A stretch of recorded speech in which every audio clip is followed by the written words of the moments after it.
Hello, it's Sarah, parent veteran. Oh, happy new year. Looks like Vlogmas is done.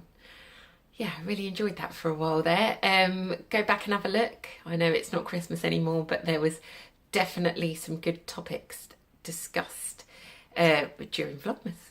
So yes, go and have a look. Anyway, today I wanted to talk about something new. One topic I was thinking about in my head yesterday was spirited children, or more challenging children, whatever label you want to give it.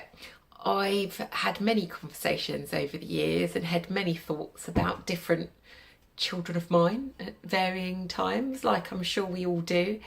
So yeah, I think it's quite an interesting subject, and I thought it would be quite a good one to have a little chat about, or just kind of maybe offload my thoughts and then see where you're at as well. You might have some comments. Don't forget to post them below.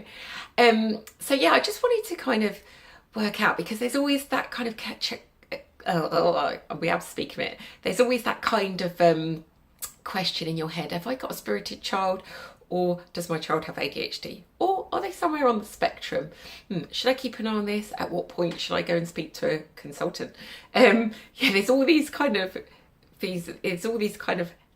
behaviours that children have, and they all do it as well, and they can just be interpreted sometimes the wrong way. It can be phases, and it's all of these things, and it's just about looking at them as a whole and what they're doing. I know, and I'm not an expert at this, but I know there's a triangle that you can look up. One of my friends told me about it. She's got a son who's got autism, and she was very well researched in it all. And there is a triangle where you can look at the different points, and if you can identify a lot of those behaviours, which one I think is around social interaction, another one is about emotion, or they might even be the same one. To look it up, I will post the name below when I know what it is. And yeah, so that's quite kind of a good thing, because I don't want to go off and say, oh, everybody's got a spirited child and there's nothing wrong, you're just being paranoid, because actually sometimes it is beyond our control or our understanding, and we do need to get consultants in and all of those things. But I would always second guess a consultant just because they've got a white jacket. They're just a human being, and they've studied, like the rest of us, their topic, and this might not be their field, or everybody makes mistakes, is what I'm saying. So it's not that I would never second guess a professional, but go in with an open mind and an open heart, and see what they're saying, and if that rings true with you, and kind of go along that route. Anyway, we'll park that for now. What I wanted to talk about was more spirited children. So yes, I just think that there are some behaviours that, for us, our mindset needs to change, because if we're looking at them in one way, like, just for example, if our child's being naughty, or they've got these, I don't like the word calling children naughty, but like naughty behaviours, we instantly react to that with, what do we need to change this? What punishment is suitable?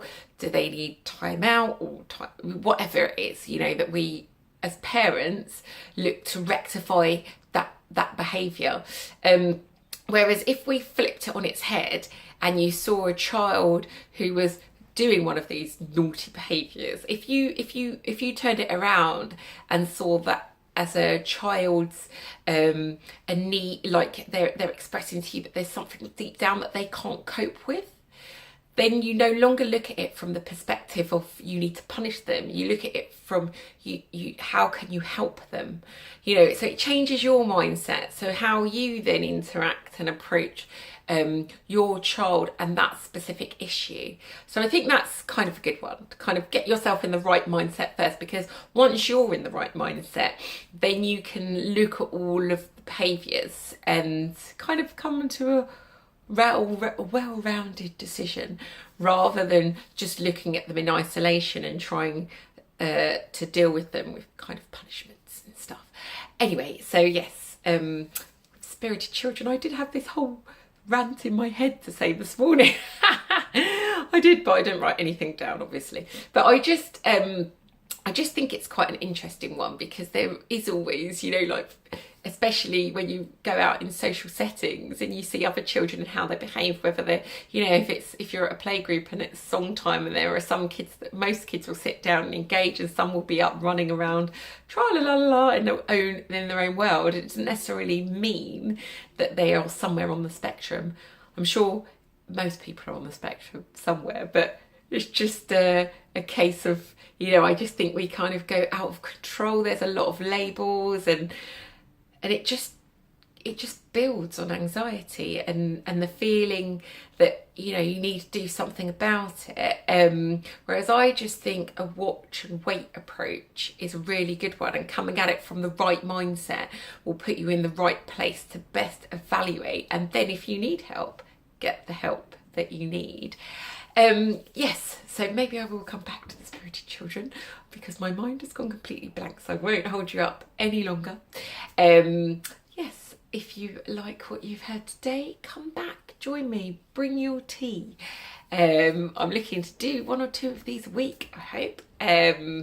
Just if time permits. Obviously I've got 4 children, but it's kind of nice to offload a little bit. Yes, take care, and I look forward to seeing you next time. Bye bye.